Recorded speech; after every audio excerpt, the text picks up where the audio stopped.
What's going on, everybody? Today's video is the Twitch stream I did yesterday, all about developers' salaries. Talked a little bit about contract rates, but mostly salaries like throughout the country and throughout the rest of the world. It's pretty good. It was a great discussion. You know, sometimes talking money, it's a little weird, but we had people from all over the world sharing their salaries, sharing what they started with, all that good stuff. So appreciate everybody that was there, that shared. I think you're really going to enjoy this. A lot of good information here. Two things. Again, it was a live stream. I went through and edited out a lot of the kind of downtime and me thanking subscribers and all that stuff. So I tried to condense it to just the info as much as I could. A little bit slipped through, but I did my best. And then also apologize for the audio a little bit. My microphone was peaking. I had the settings messed up in OBS. I apologize. I'll fix that next time. But let's get into the content. Hope you enjoy. Right, but the salary I was making, which that's a good segue, Jason. I'll go ahead and go into my salary history, which again, there will be a there will be a much more detailed video on YouTube coming soon about my salary history. But again, just to set context before we dive into the topic of salaries, of like what I've experienced, where I'm coming from. Right out of boot camp, well, during the boot camp, I was a growth lead at a startup. I shouldn't say during, right before I decided to become a developer. I was making $58,000 at a startup in Silicon Valley as like the growth lead. All right. I decided to become a developer, went to a boot camp in 2015. Right out of the boot camp, I got a job at a company called Bathometer. They were on Shark Tank. They were the first company to get all 5 sharks in. They raised $1 million, all that good stuff. That was back in like 2013. I got hired for my very, very first dev job at $60,000 a year. Now, I took like the first job I could get. I was like desperate. That is way below market rate for San Francisco, Silicon Valley junior devs. However, my thought was, like I mentioned earlier, I was already making $58K. It was basically the same amount of money I was making. So I was like, I just need to get my foot in the door. That's why I accepted the $60K, even though it was way below market value. And I had in the back of my mind that like, okay, if I just kick ass, I can ask for a raise up to market value. And I feel like they're probably going to give it to me if I just kick ass. That ended up happening. I did a whole video about that. 6 months after taking that job, I went from 60K to 100K, still at Bathometer, got a raise. So I got hired in November. By May, I got the bump up to 100K. So I was at Bathometer for about a year and a half, and then I decided to go to contracting. Well, if you remember, this is when I started the YouTube channel, actually, right when I left Bathometer, when I started interviewing at like the Facebooks. I interviewed all around Silicon Valley, got my ass kicked. And this is kind of like why I started the YouTube channel. That's a whole nother story I won't get into. So I picked up contracting during this time while I was like interviewing. My rate started off at like 65 to 70 an hour. Then it slowly bumped up over a year and a half to 85 an hour, then to 100 an hour. And then by the time I left contracting, to join Aluna, which was April of 2018, so almost a year and a half ago, I joined Aluna. My contracting rate was 100 an hour, and I joined Aluna for 120 grand per year salary. Now that again was below my market rate. At the time, I had like 3.5 years experience or 3 years experience, something like that. I could have got paid more elsewhere, but the freedom Aluna offered me was just great. Like my ability to go still leave early to play basketball 4 days a week, make my own schedule, come and go as I please, just as long as I got the work done. The quality of life was through the roof at Aluna, which made kind of the lower salary much more bearable. And then for those just jumping in, I'm giving a quick salary history before we dive into the state of salary report. So I was at 120 at Aluna. Now this is just my base salary, right? Throughout this whole time, you know, I'm doing YouTube stuff. I'm doing small contracts on the side. So I was making a little more when you like look at the whole big picture. But this was just like my base salary. And then, yeah, so literally just left Aluna in July. We worked out a deal where I'm still full-time employee, but giving, kind of part-time hours at 60K, full benefits. Stock is still vesting, and it's kind of more like a consultant role kind of thing. But that allows me a lot more time to build this YouTube business, which is the whole reason why I left, right? To be a full-time content creator. So that is the brief 2-minute rundown of my salary history. And again, there'll be a much more detailed YouTube video on that coming soon, but I wanted to set the context of like my experience with money. And then I just put out recently, my current contracting rate on the little contracts I'm working on is $125 an hour. So that's my salary history. There's all the context you want. So let me catch up on chat. I saw a bunch of stuff coming in there.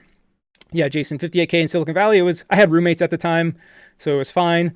Balonix97 says, I'm not from the US, but still want to ask. Those salaries are net salaries, like 60K net income. Yes, that's before, or nope, that's before taxes, like Freemy says.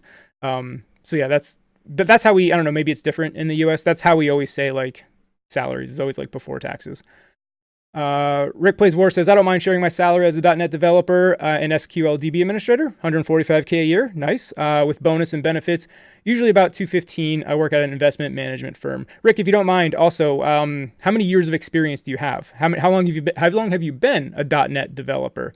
But he brings up a good point. When we talk about like base salaries, like I said, the 120, he said the 145. If you're working at a big company, a lot of times you're going to get like what they call total compensation, which is like stocks, like Rick says, a bonus. So your total compensation number is probably a little bit more. Master Trap says in Romania, if you're an iOS developer with 1.5 to 2 years experience, you can get like 1,000 to 1,500 a month if you are lucky. Yeah, every market is going to be different. So, every world has a cost of living, or every place in the world has a different cost of living. And that's what we're going to talk about in this report here. So Boki says, what to expect for your first remote junior iOS dev job? I know senior get average 120, but what to expect? Again, Boki, where do you live in the world? So many things come into play. Usually a junior remote, maybe a little less. Junior entry levels I've seen range from, again, me 60K on the low end to somebody else I went to the boot camp with. Their first job was 120K out of the boot camp. So first jobs really have such a wide range. So Rick Plays War says he's been doing this since 1994. So quite a lot of experience. Again, Rick, I just want to give the context when we throw out salary numbers. Also give out like how many years of experience so people can kind of get the context there. So, okay, that's a good kind of little warm up on people talking salary. I love it. Feel free to share if you like. That's the whole point, is share kind of information, help each other out. And again, I want this to be interactive. So let's dive in. Yeah, Jeremiah, J Cubed, it is really hard to find a remote junior position. Most of the time, junior developers will start, on site at an office, and then maybe like the second chapter of their career is a remote position. So, okay, here we go. Diving in. That was great talk, great salary talk at the beginning. Let's dive into the 2019 State of Salaries report. Data reveals tech worker salary trends across the globe. The first thing I always do when I see one of these reports, right, because you can't take this data at just face value, right? So if you click on it, let's go down to methodology, just to give the context on like where these numbers are coming from. This is like the first thing I always do in these reports, right? So for the purpose of this report, we focused on technology workers in 13 cities. So this isn't like all worldwide. It's only 13 cities. The salaries included reflect more than 420,000 interview requests and job offers from the past year, facilitated through our marketplace of more than 10,000 companies and almost 100,000 job seekers. So there you go. This is only from 13 cities. That is because Hired is a company, and I've actually gotten interviews with like Postmates. My PayPal opportunity kind of came through Hired. So I definitely recommend Hired, and I will do a shameless plug here. This is not why I'm doing this stream, but if we're here, might as well. I do have a referral link for Hired. Basically, if you sign up and you get a job, you have to get approval for the platform. I do get a kickback bonus, but just putting that out there. But again, I do recommend Hired. I've used them to get plenty of job interviews. Again, like big companies like Postmates, PayPal. That's literally how I got my job interviews with them. So if you want to check that out. All right. Start with some key findings here. San Francisco tech workers pay the most, $145K on average. Tech salaries in Boston and Toronto grew 9% more than any other major city. Okay. Good to know. Austin tech workers get the most bang for their buck. They need an $83K raise to maintain the same standard of living in San Francisco. So it sounds like Austin has good salaries and cheap living. It sounds like what we get from Austin here. Actually, we're going to go over all this later. Well, that's kind of like a little preview. Let me catch up on chat. Josh says, there's a website that has salaries for many tech companies. Folks in the channel might find it helpful. Levels.fyi. Twitch might, I'm allowing links now until it becomes out of hand. So feel free to have links if you have good material here. So levels.fyi. Yes, that was, I recorded an origin story with Christina Fox of Intuit yesterday, and that should be coming out in a couple days. And we talk about levels.fyi quite a bit. So interesting little preview. Joe Thunder, appreciate the follow. Thank you. Jason says, been working in tech since 2013, but only been iOS dev professionally for 15 months. Currently 80K salary at a big non-tech company. Appreciate you sharing, Jason. Again, all this context I think is good. This is not meant to like brag or feel ashamed. It's just to give everybody context on like maybe what different people are making. And again, if you don't feel comfortable sharing your salary, don't. I'm not asking you to do anything you're not comfortable with. Sanctus Infernum, appreciate you showing up to the stream. Thank you. In Ukraine, senior iOS developer can get $3,500 to $4,500 after taxes, while living cost is about $500 to $700. Sounds like a pretty good margin for me here. Is it the same in other regions? I mean, like 5 to 6 more times than living cost. I mean, again, it all depends on like seniority, what type of job you have. I definitely think it's possible to get 5 to 6 times more your living cost, like for sure. All right. Rick Plays War says salary also varies by location. Yeah, Southern California is not as big money as in Silicon Valley. True, Silicon Valley does pay a lot of money. And Jason is in Arizona, too, to give the context on the salary. Yeah, I think salary and location is definitely some much needed context there. So Kithril, there it is, levels.fyi. Definitely check out that website. Not now, I'm in the middle of my presentation. Bookmark it for later.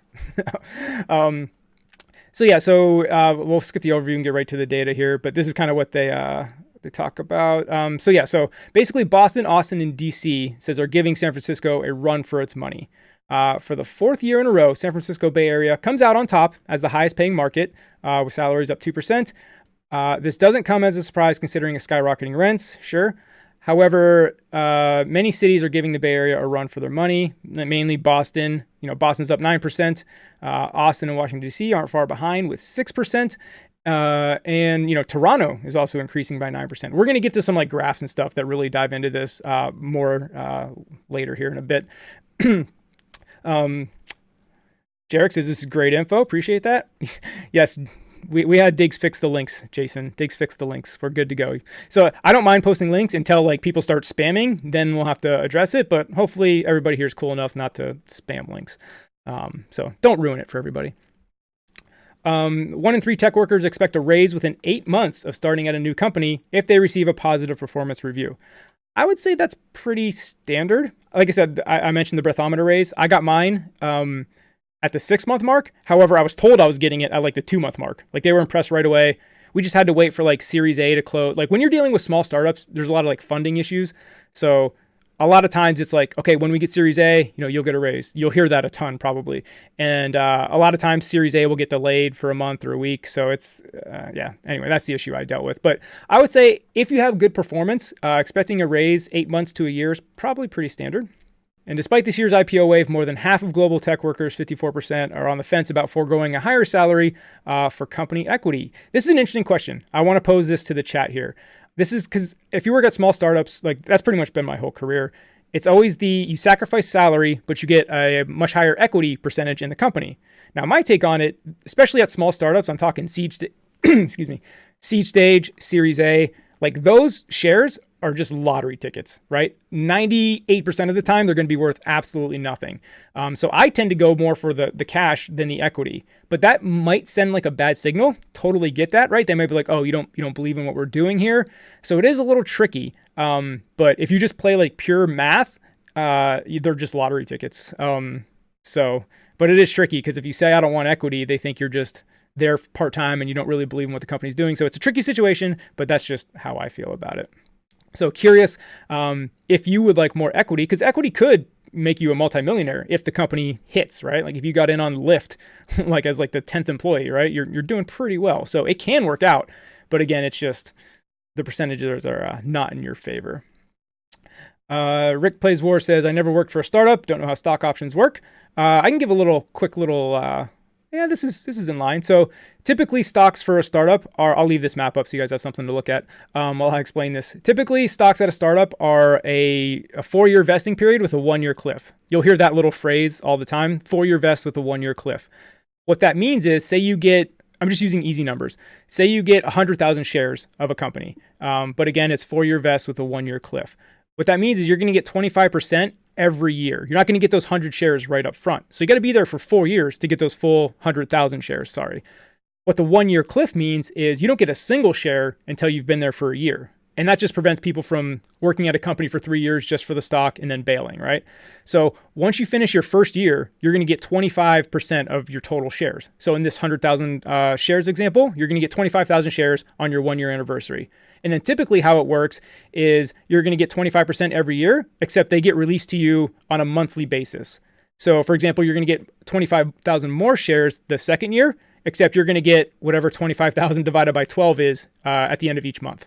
So that's typically how the vesting schedule works at startups. Again, that's pretty standard. Double check because every startup might do it differently, but that is the standard, at least in Silicon Valley. Boki says, I want all this, but for Europe. Yeah, unfortunately, we do have some European countries. We have Paris and London, as you can see, but this is very US centric because Hired is based out of San Francisco. Mark Miranda says, depends on how passionate I am about the product. I'd rather take cash more times than not. Yes, I agree. But again, it does send kind of a weird message, so it's tricky. Josh Kithrell says, observation for the channel. The cost of living, Josh also lives in the Bay Area, just for some context.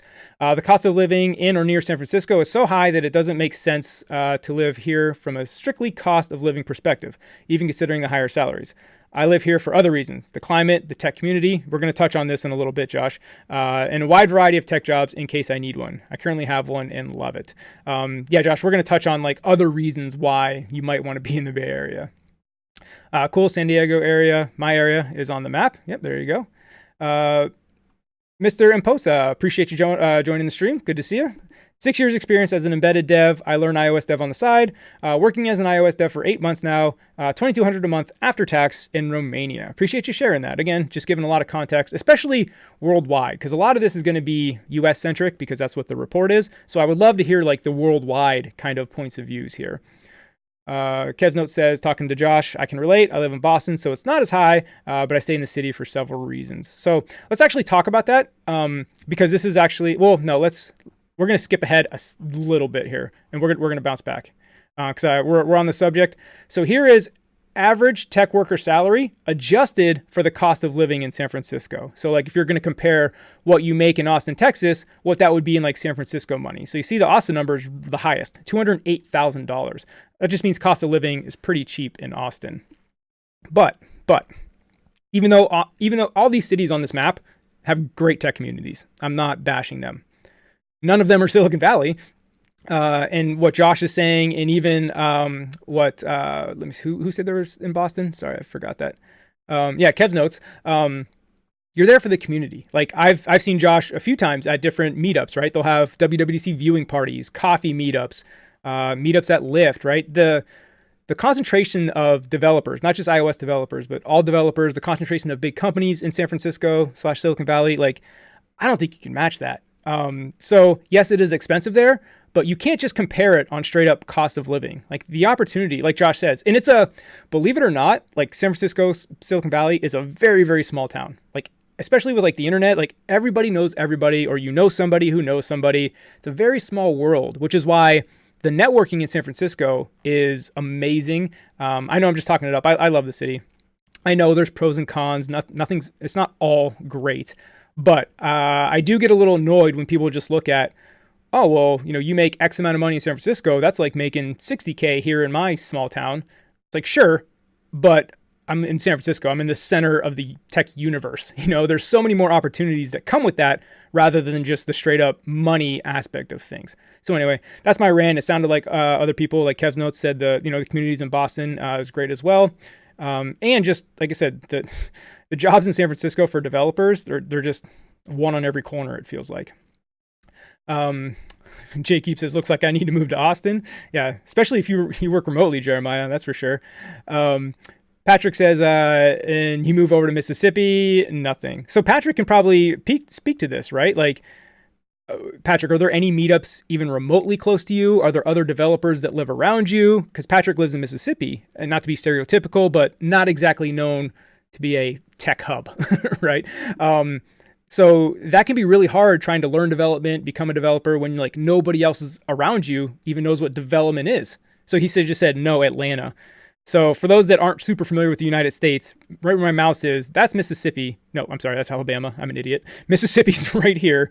Atlanta is like way over here. That's probably like a 7-hour drive to Atlanta, and in Florida too. So that's what I'm talking about. Living in a small city, sure, cost of living is great, but man, like I said, the network and opportunities are insane. What's going on, Clean Swift? Good to see you. Martin Dosoff says, Austin also has the following expense: 6th Street shenanigans. Haven't been to Austin, but I think I know what you mean there. Yeah, Austin is hot and has fire ants. His first dev job was there. Yeah, and like I said, I don't mean to bash Austin. Like, Austin is definitely a great tech hub. Like, you're going to have that community in Austin as well. I just think nothing is like Silicon Valley and San Francisco. Maybe I'm a little biased. I'll fully admit that, but just my beliefs. Rick says there's a lot of tech events in San Diego. Many big tech companies here, like Qualcomm. Yep. Yep. JQ works at Big Nerd Ranch. That's in Atlanta. Patrick says, this is my network. Everyone here. I love that you said that, Patrick, because this is the main reason I wanted to do this Twitch stuff and have it be super interactive. And not only do you talk to me and ask questions of me, but, interact with each other in the chat. Like I said, we have developers from all over the world, with just a wide variety of experience, help each other out. I want to kind of build a community around this iOS dev stuff on the Twitch channel with some like live interaction. So, okay, that's my spiel there. Let's go back up. I skipped ahead a little bit here. I wanted to talk about the trends here. So like the year over year salary change in each local market, maybe a little small. Hopefully everybody can see this, but you see most of them are trending up, right? Pretty much no matter what city you're in. Austin, from 2015 to 2018, gone from 108K to 125K. Boston kind of remained flat, maybe dipped a little bit, but bounced back recently. Yes. So let's see. I'm sorry, the name Kev's Notes. I was gonna say Dev Notes. Yeah, Kev Notes. Let me know if that's what you see in Boston. If this is accurate or if you've seen this, because it was like flat or going down and then just like spiked up in 2018. Curious what your thoughts are on that. Then yeah, Chicago's going up, Denver's going up. London took a little dip, little smiley face there, but coming back. LA going up. Basically, they're all going like up and to the right. San Diego, Seattle, San Francisco, Toronto. I don't know, 2016 dipped a little bit. But basically, it's good to be a developer, right? Everything is kind of trending up and to the right. JB says, Utah is starting to get a lot of startups and tech industry. Yeah, Utah weirdly is like an iOS dev hub. There's a ton of iOS developers that I know on Twitter that like live in Utah. I don't know why. I'm not bashing Utah, but it seems like a kind of a random spot for a little iOS dev hub to kind of pop up. Sanctus says, is it really necessary to have tech network in your city? Like a lot of people work remotely. Whoa, crap, chat's going wrong. Can earn reasonable salaries as well. I wouldn't say it's required. So Sanctus, here's my personal opinion based on my experience. I think early in your career, it is very, very valuable to be in a tech hub to where you can build that network.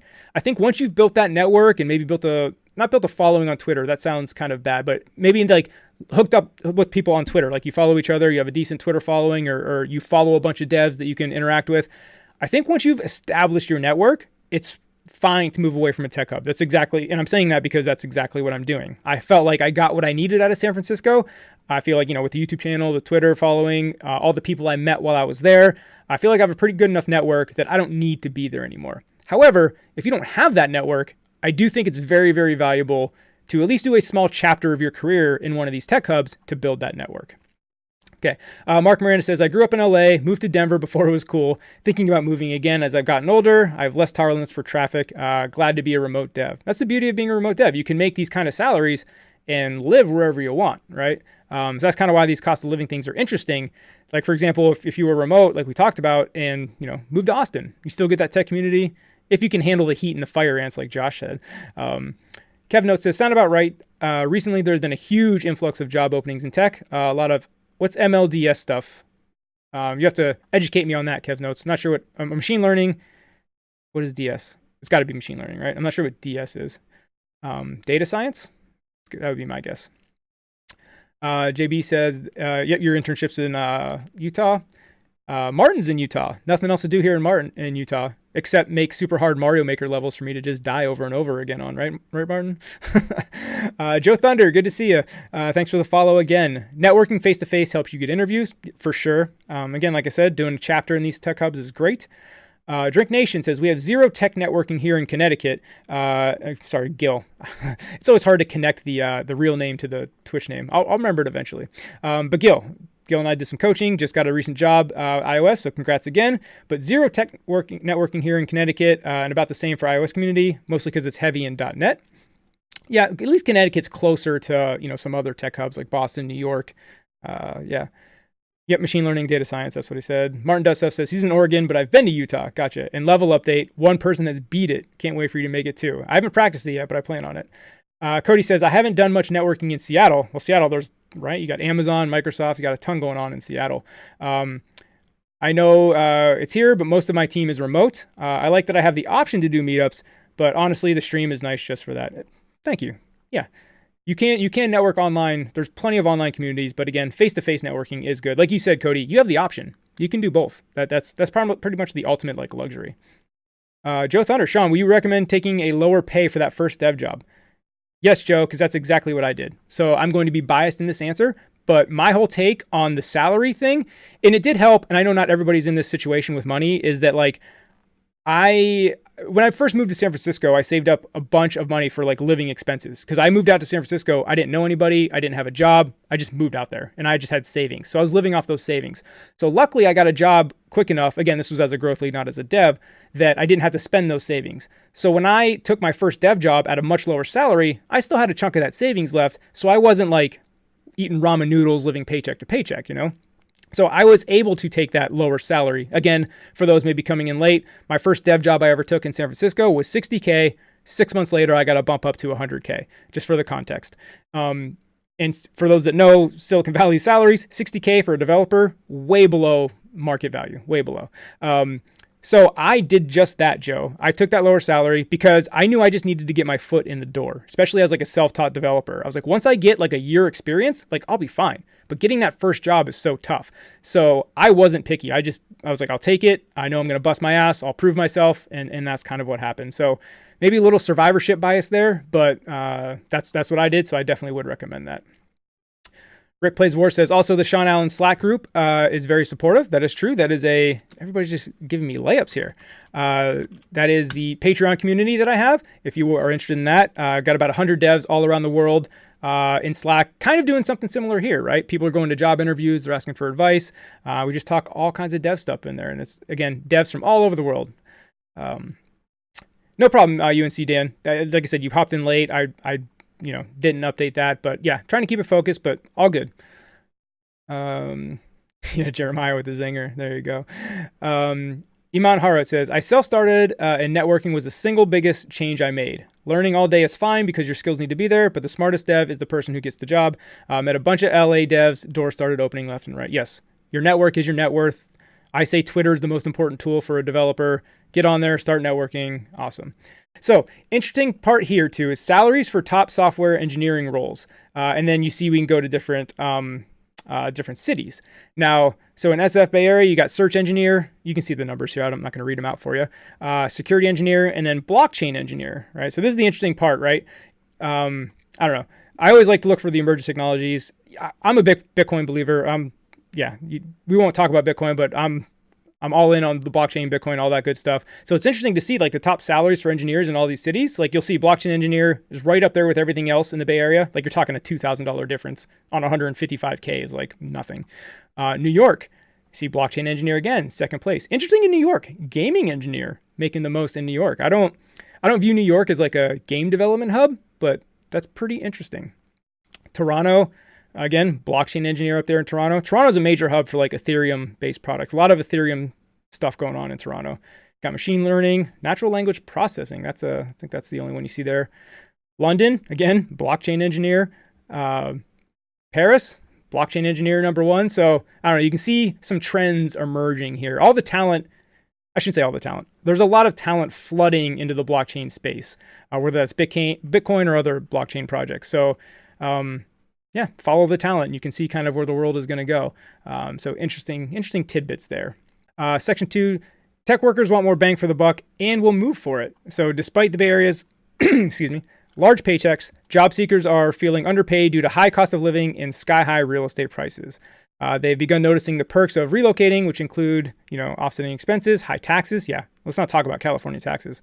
To see how other cities fare in cost of living comparison. Okay, yeah, we've already talked about this. This is for those new joining in, we kind of previewed this a little bit, but This is what a salary in Seattle would look like adjusted for, San Francisco cost of living. So basically what this is saying is like, if you made 145K and lived in Austin, it would be like you were making 208K thanks to like the cost of living.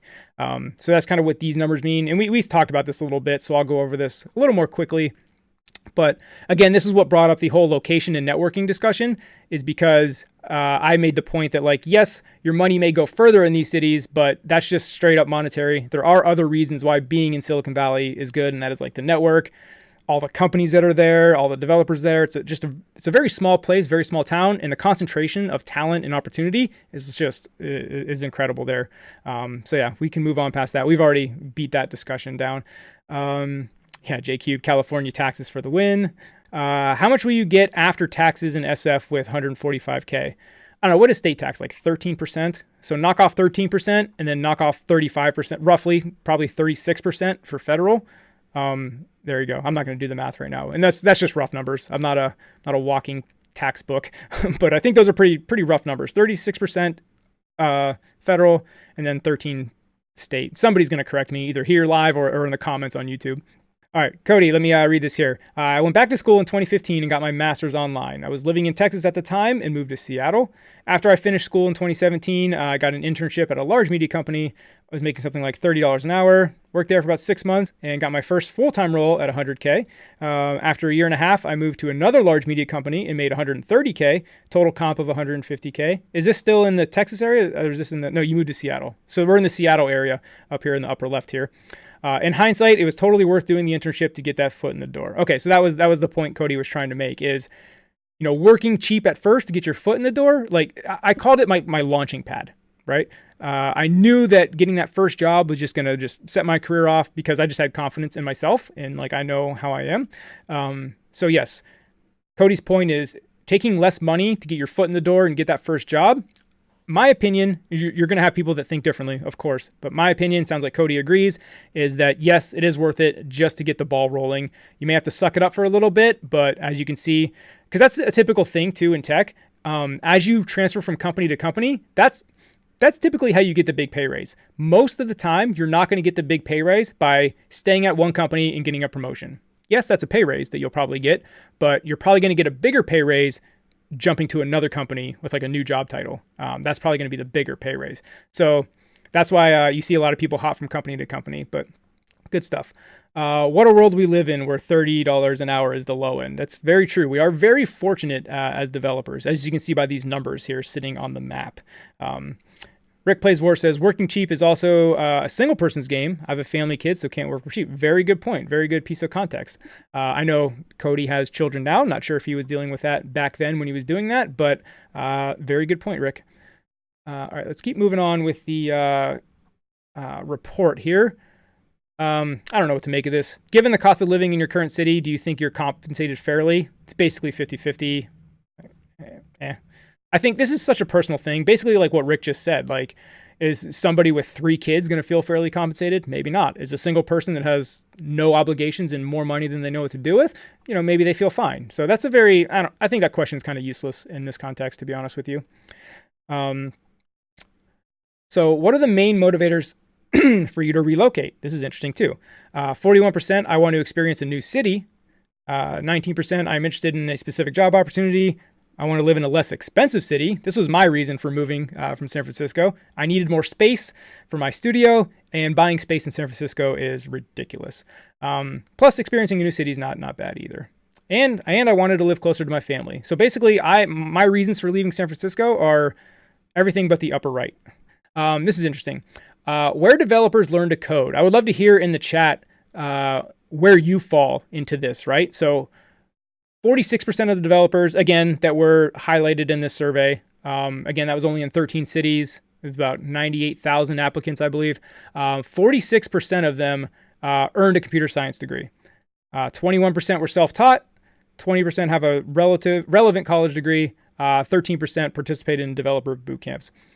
I kind of bundle self-taught and boot camps in the same bundle. So I'm going to call that 34%. And here's why. Like, yes, you have like instructors that help you out at a boot camp, but I went to a boot camp for context in 2015, iOS specific boot camp. It was 8 weeks long. The stuff we learn in the boot camp, like you can pay $20 for a Ray Wenderlich subscription, go online to 1,000 YouTube videos, and you're going to learn the same exact stuff you learn at the bootcamp. They're teaching you just like the basics, like how to build a table view, basic delegates and protocol pattern. Like that was like the advanced stuff was like core data, basic core data, and delegates and protocols. It was like the most advanced you got.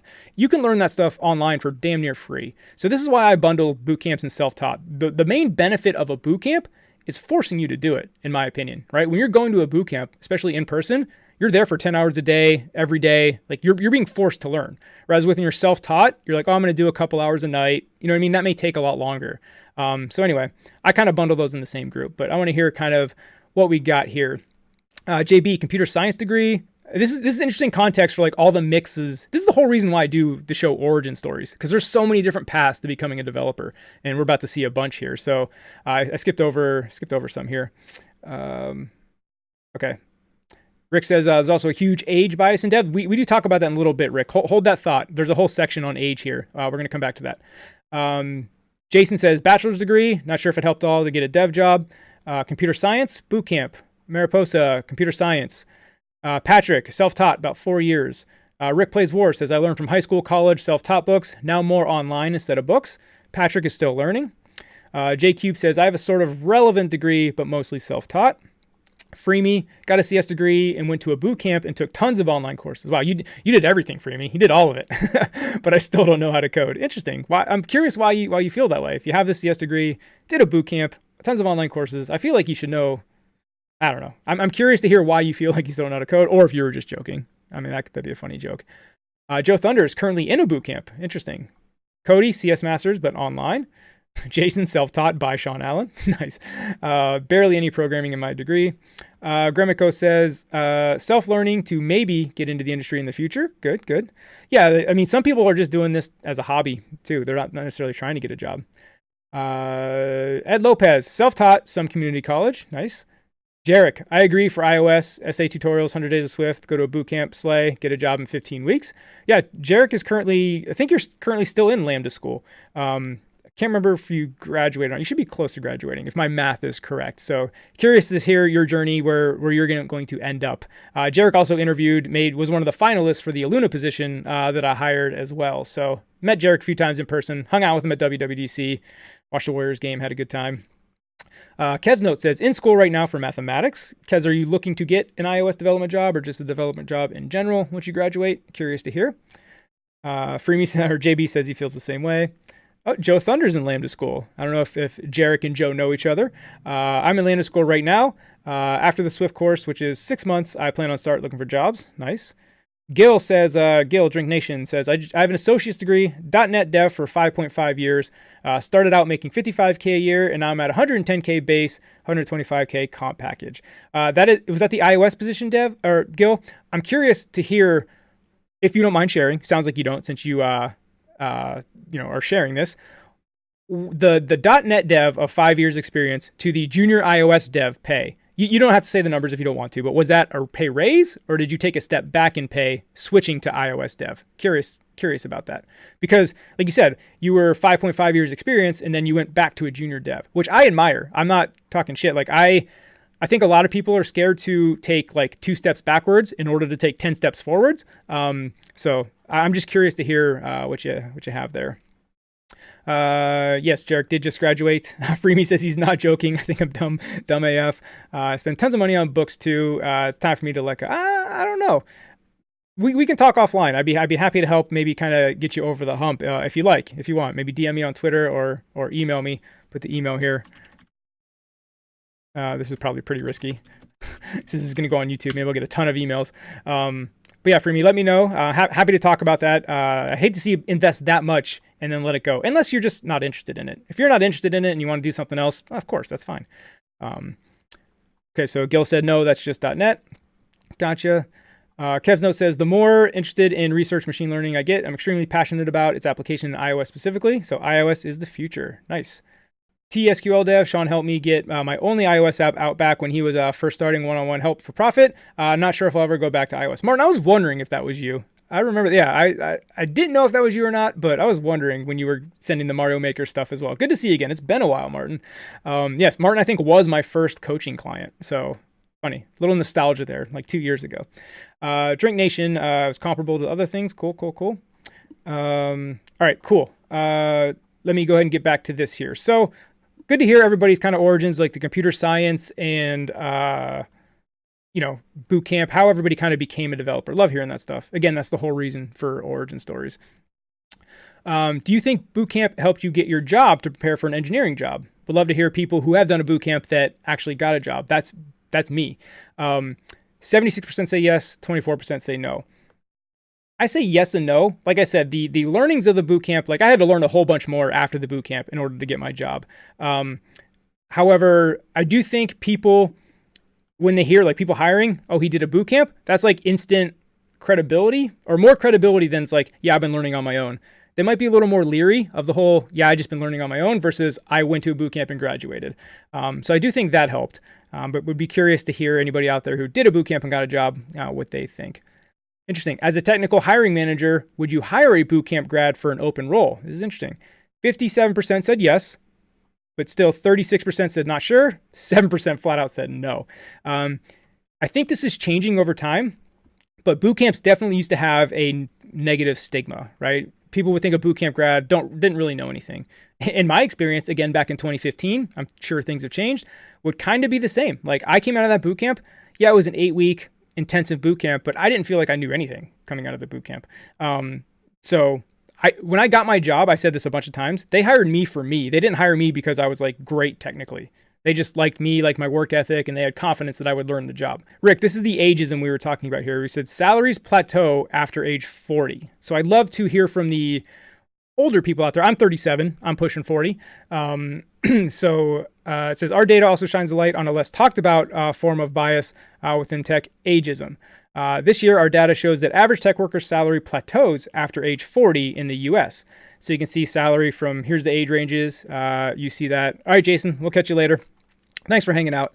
You see the salaries kind of plateauing, like they say, at 40. If you see the key, the gray number is the offered salary. Red is preferred salary. So you definitely see this plateauing. Smackos, thank you. Smackos, I'm probably saying that wrong. Appreciate the follow. Thank you. Hope to see you again on future streams. Stream iOS dev content every Tuesday and then gaming content, throughout the week. But so I don't know how to interpret this. And here's why. I'll explain myself here. So it does say the salary plateaus at 40, which it makes sense, right? A fresh college grad is going to make less than somebody with like 5 to 10 years experience, right? So this ramp up like makes perfect sense. Where I think I don't think it's like ageism. I think it is my opinion. So feel free to like talk about it. Let's hash this out. Again, once you get like 5 to 10 years experience in development, typically you either move on to like an engineering manager or you kind of get out of the day-to-day coding. That's a typical career path. So I think I don't think it's ageism. I just think for the skill set of being a developer, like it's just going to cap out at these numbers on average, right? Unless you're like super crazy high end, like you're inventing shit. Like you're one of 3 people in the world that can do stuff. Like obviously you're going to get more, but the typical developer, my opinion, I don't think it's ageism. I just think that's where the profession caps out. And again, most people by the time they hit 40, if they're still coding, like they've moved on to like management and stuff like that. So they're making more money elsewhere. Again, just my opinion. If you have a differing opinion, I would love to hear that. That's kind of my take on that. Let me catch up on chat here. Rick says, I'm 57 and have been working at the same firm since 1994. Damn, that's some dedication right there. Patrick says 42 in December. This is always fun to see. But I mean, let's be fair, right? Sure, your salary might be plateauing at 150. You're still making 150 grand a year, and that's like base salary. That's not counting like total compensation. Forrest with the sub. Appreciate the resub. Thank you for that, Forrest. Good to see you. Still waiting on your stream to start, and want to see that set up there. Forrest says, why does preferred salary also plateau decrease after 40?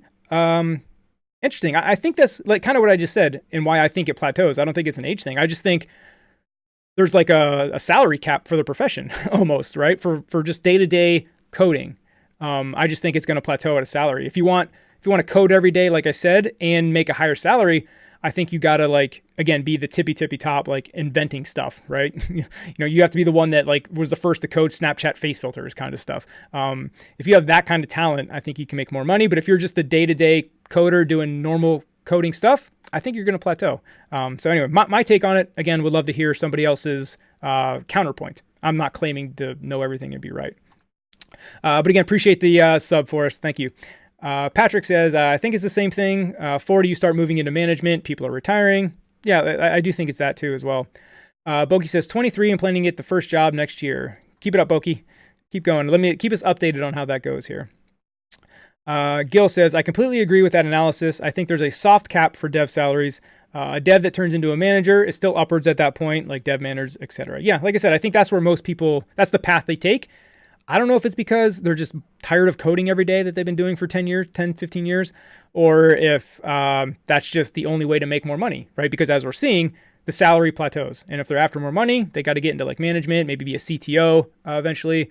So that's my take on it. Again, I'd love to hear somebody else's. Cody's 33. I won't need as much salary when I'm in my 50s. Kids will be gone, etc. That's another good point, right? Up until here, you're building your family. Stereotypically, again, you're kind of building your family. You have young kids. Once you get age 50, maybe your kids are gone off to school. You don't need that money anymore. Yeah, interesting point, Jeremiah. Cody says, good point. You may even take roles with less responsibility. That's a good point too. Maybe you've just worked your ass off for 15 years and you're like, you know what, 150K, like I'm comfortable. Like that's pretty damn good. I just want a stress-free life, So you take jobs with less responsibility, keep that salary plateaued. I mean, there's many different factors, but these are all good points. Good. Thanks for chiming in. Good stuff. FC Bun says, I think the graph would be better if it was considered years of development as well, because I do see a lot of people 30, 40 plus starting to learn development. Very good point. I learned at age 32. Patrick is learning now. He says he's 42. That's definitely a good point. So maybe it doesn't necessarily mean that it's an age thing. I don't know, just brainstorming. No, that's a good point. It would be cool to see, average years developing as well. Okay, cool. Good discussion on this. I think this is an interesting topic. Hey, Swagathrones, I just mailed Swagathrones' book out today. You should be getting that soon.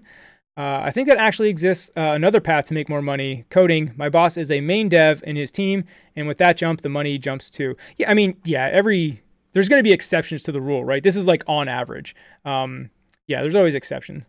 Martin Dussoff says, I learned on a TI-82 in middle school. Basic. I had programs for every class. Nice.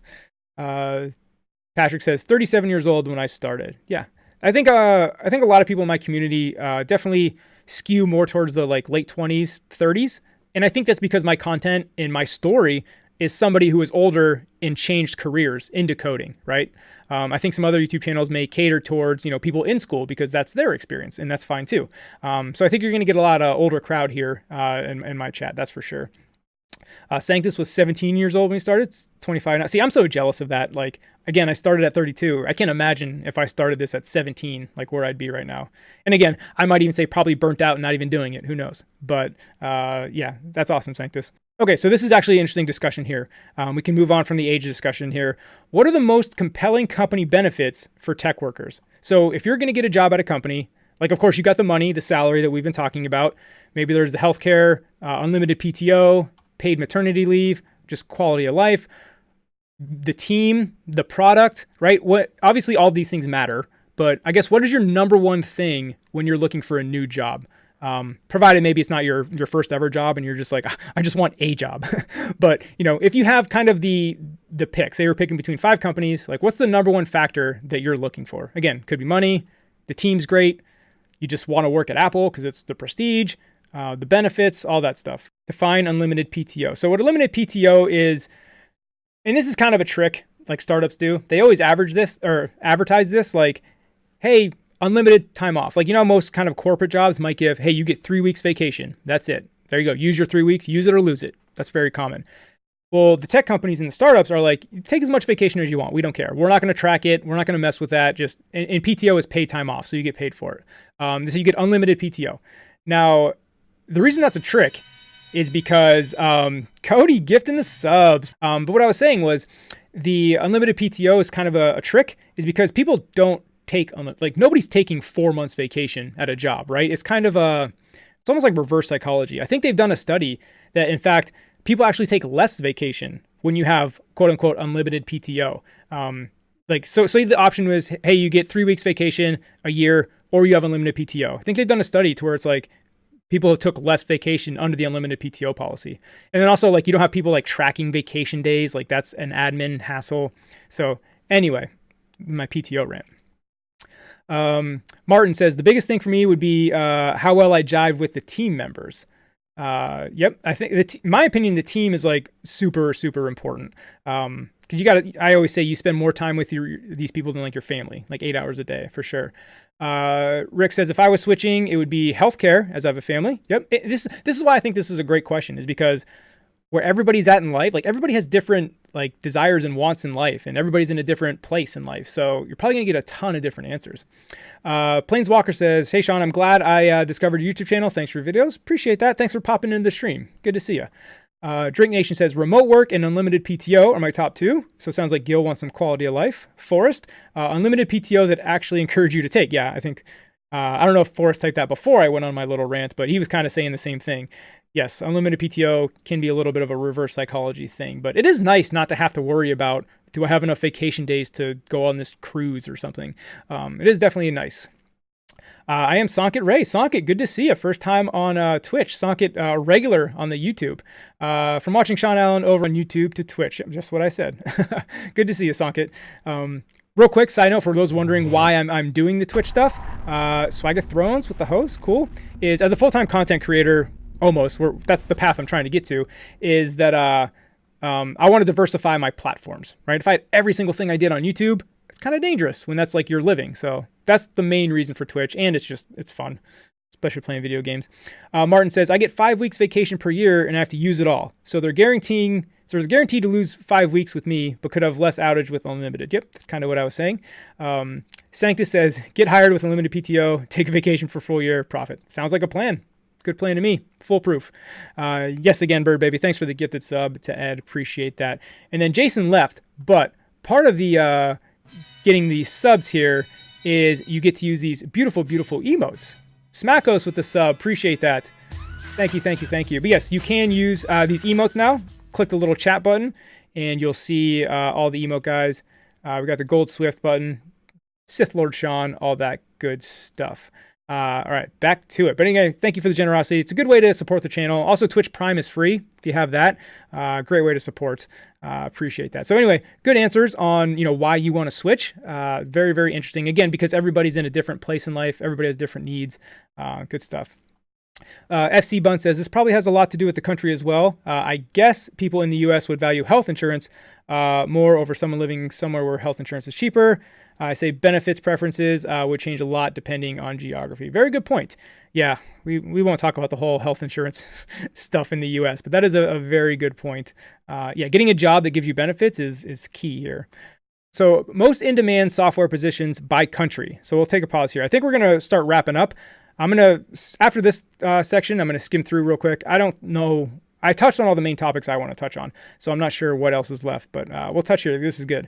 So full stack engineer, back-end engineer, front end. Those are the top three. You got mobile coming in at fourth. Don't let that discourage you. Obviously, I think we're a bunch of mobile developers here. Yeah, just because you're fourth, it's still a very in demand. Like I think sometimes people see these kind of lists, and that's why I think they're a little misleading, and be like, holy shit, mobile engineers, like they're not in demand anymore. It's like, no. Like all of these are very high in demand. It's just, maybe this is a few percentage points higher in demand, right? So these lists are always kind of weird. Let's look at the UK real quick. What's the difference? So backend engineer jumps to the top, mobile engineer drops down to fifth. But the point is, like, all these jobs are very, very much in demand. All right, I'm going to scroll down real quick. Top 5 in demand tech skills: JavaScript, Java, Python, Node, SQL. Where's the Swift? But all right, that's going to wrap it up. Like, thanks everybody for hanging out.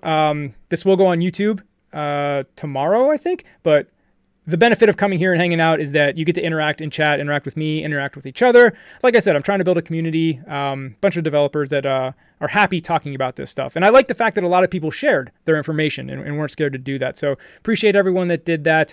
Thanks for hanging out, everybody.